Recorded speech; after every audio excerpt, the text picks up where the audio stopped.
Now we go to Hillary Clinton and her troubles with lobbyists and consultants. Not ethically at all, right? Not like John McCain, but she blew it in terms of how she campaigned, where she spent her money. We talked about this before, but there's even more details now. In January, for example, more than half of the New York senators' spending, $15 million in all, went to consultants. So, just Mark Penn, the guy keep talking about over and over, Mark Penn, her senior advisor, in January, his company is going to get paid $3.8 million. Where's the money going? It's going to her consultants. Now, to be fair, those consultants don't just take the $3.8 million and put it in their pocket.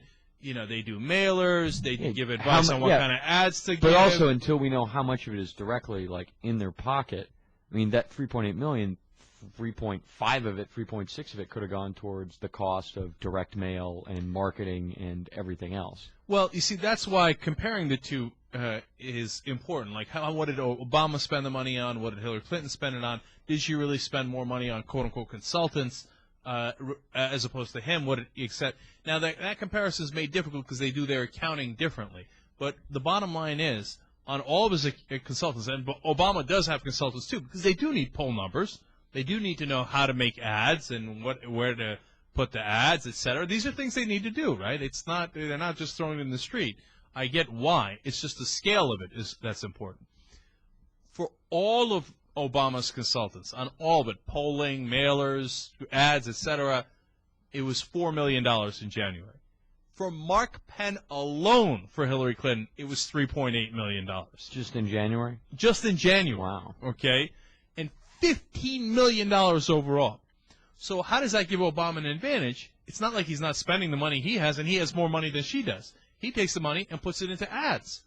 So it's not like he's running some, highfalutin thing. It's old, it's simple math. She spends the money on consultants. He takes the extra money he doesn't spend as much on consultants. He puts it into ads. So he ran ads a lot more than she did in Wisconsin. And they gave an example in the story of Missouri. He ran a lot more ads than her. And what happened? He won by 1 point in Missouri, a bellwether state. It was an important win. And in Wisconsin, he wound up blowing her out, 17 points, when the polls indicated it was supposed to be close. Now, it's not just the ads. The other thing that Obama takes money and spends it on is the caucuses. To organize the caucuses, to make sure that you got the activists on the ground, and they're going to get people to where they need to be. Hillary Clinton's campaign made the decision that wasn't important. They made the wrong decision. So they spent too much money before February 5th and thinking, you know what, Super Tuesday will have knocked him out and it'll be over. And they didn't knock him out. And when they didn't, they ran out of money. They didn't have the money to organize the caucuses. They didn't have the money for the ads because they spent it on consultants and overspending on things like when they were in Vegas, they stayed at the Bellagio and the Four Seasons. And the Bellagio bill was $25,000. The Four Seasons bill was $5,000. I don't know if Obama's staying at the Holiday Inn. Okay? Probably not. But he's not spending as much as she does on those type of things. So in Iowa, they spent $100,000 in catering and came in third.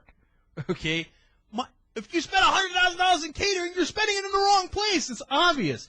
It's not like Obama staffers didn't eat. Okay? They did. But as a matter of comparison and priorities, she blew it.